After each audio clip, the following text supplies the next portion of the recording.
Okay, another problem. Sige, manulat kita. Ade. For a fighter jet to take off from the deck of an aircraft carrier, it must reach. So, may fighter jet ka, may aeroplano. Kailangan niya makaabot hin speed nga 62 meters per second. Calculate the speed in miles per hour. Classic, magsayo nini. 62 meters per second. 62, diretso ko na lang ha. 62 meters per second. 62 meters per second. And then we will attach conversion factors. Okay, ano't kailangan natin? Makaabot kita ha miles per hour. So, kailangan natin miles per hour. So, ito ako na hinumduman, may da ako 1.6. Anyway, wala kasi conversion factor rin pero kita nala, duduan ko nala ka solution para sa sigurado. Anyway, as calculator, may daghihapon ito, miles ada. Dilak na kami memorize lagi. But anyway, tako nito, mapakita man na yung tiglabang solution. 1.6 kilometer is 1 mile. Okay? May dakito hibaruan niya sugad. So, I can use that one. Pakita ko na lang yung iba. Kaya baga may nainumduman ako nga, there is 5,280. 5,280 feet. It imo 1 mile. So, adi anita gagamiton, sa adita gagamiton, kitaan ko kung dakot diferensya. Posible mag-ibala ito ka ng piso, didit ikatulo nga significant figures. Diba? Bangin. So, di kasi sure ni 1.6 bangin kulang lain eh. Bangin may dapat didisunod ha. Tinamatak na yung duman. Anyway, mas mapit nakikita niyo. Ang spontaneous na talaga ko. 62 meters per second. Ilaki pa. Para der sumangko. Ay laka mo kahadlok ito magilaba. So, kailangan ko kilometer. So, maybe I could say, anotong technique na himuon ko na lang ang kilometer. Control Z. 62 times 10 to the 3 tapos times 10 to the negative 3. Kaya 10 to the 3 ay baliktaron ko. Aditak himong niya negative, aditak himong niya positive. Diba? Para yung malagapit ya. Para ini nga duduha, amo tim kilometer. Okay? And then, adi ubusan akon 1 second. Pwede mo butangan 1. Of course. So, that is 62 meters. Hausa ka second. Dapat kasi 62 meters per second. That word per. So, again, rational expression. So, you can do that. So, 1 second, kailangan ko liwathin, kailangan ko makaabothan, miles per hour daw. Miles. Usually, notation nito, sugad, dana itawag ito habok is MPH, miles per hour. Pero kasi nito amin ni miles over an hour. So, kailangan ko nga ito hour. Ano mata conversion nito? Maaram ka nga 60 seconds is 1 minute. Nganhin 60 minutes is equal to 1 hour. Kanina tapos na ito, di ba? Saan mo ito kakabit? So, you have 60 seconds. Adi igbaw, kaya adi man naubos ang seconds is 1 minute. Tapos, kailangan mo minutes sa igbaw, 60 minutes. Adi ubos an 1 hour.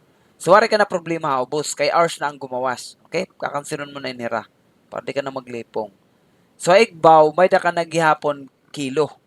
O kilometer. So, meaning, adi na lahat imo masunod. Ini. An imo 1.6 kilometers, 0.6 kilometers sa imo 1 mile. O, ibugusta na lang ang word. Okay?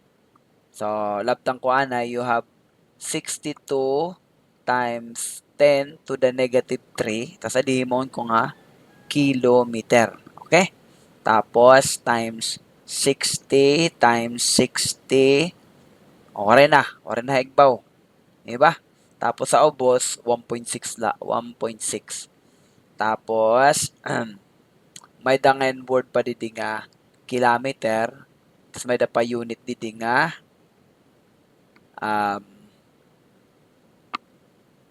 hour. Ini. Wari ka cancel. So, may da pa ni mo word nga hour. Takay kay may kilometer ka man na igbaw, di man. So, pwede mo na cancelon. Di pa ngayon sa nga unit. Mile. So, makikita ni mo, item unit na is mile per hour. So, may I input it in my calculator. That is 62 exponent negative 3 times 60 times 60. Tapos sa ubos, may taka 1.6. I think 1.61 in here. Kaya iba kasi ito ikatulo. So, the answer is Kung takbabasihan ini nga duha nga number, that should be a 140 for two significant figures because nag-agadla ko hini. Okay, so kung nakatara ka man conversion factor, ito, mother da mo ito. Okay, ako lang naghimo ini, di ba? Base sa naman nga 1.6. So again, magdidiferensya talaga ya kung ano ti mo pinanggagamit nga mga units or nga mga numbers. Kung ira significant figures. That's the essence of significant figures. So yan, nakaduduha man, ako na inumduman. So I would have just 140. Okay, of course, iraround mo tiya kung kailangan round off. Number kasi nga nagawas dito ako, 139.5. So meaning, kung two significant figures, may dako 1 nganin 3. Takay kaya 3 sa pit 9. Pero maninti ito gamit kahin, diri ka ito pwede magpara. Basta ka na para in number, ito nga yung maging paraan, imo ito ano ka pa ito, round off. Pero kung diri 9, less than 5 ani mo sunod, let's say that is 130, 1, 3, tapos 4. 130 mo answer. 130. Okay? So the answer, my answer for this is 140 kilometer per hour. Okay, gamiton ko ini. Ha?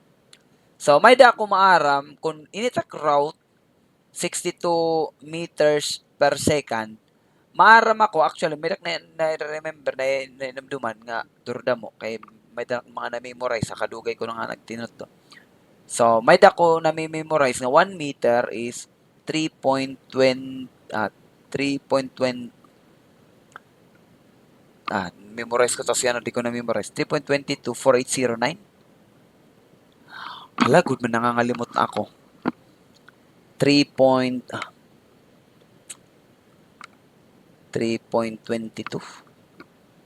Iton imo feet.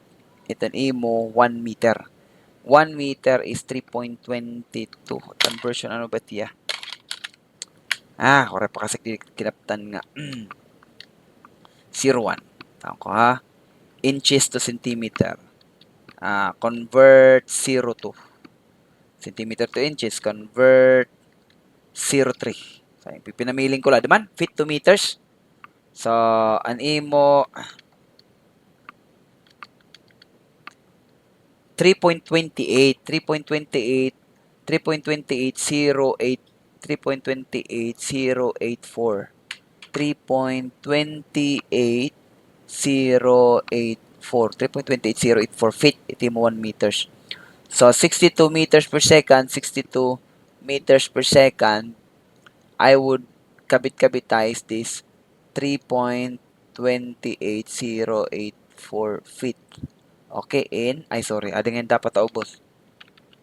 And meters. So 1 meter, kaya daig 1 meter, so that would be a 3.28084 feet. And then, feet, magamit na kuhan, 5,280 feet is equal to 1 mile. Tapos, ang seconds liwat, pareho gyapon na ginimo kanina. That is 60 seconds, 1 hour times, 1 hour, 1 minute, 1 min, 60 min, 1 hour. Diba? So, total magawas ito, 62 times 3.28084 times 60 times 60.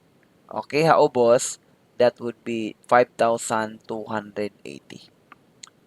Nanggal kita, feet, tanggal, meters, tanggal, minutes, tanggal, seconds, tanggal. Masasalin nga unit is mile, nganin hours. Okay? Mile per hour. Okay, calculator. Gamit calculator, 62 times 3.28084 times 60 times 60 all over 5,280.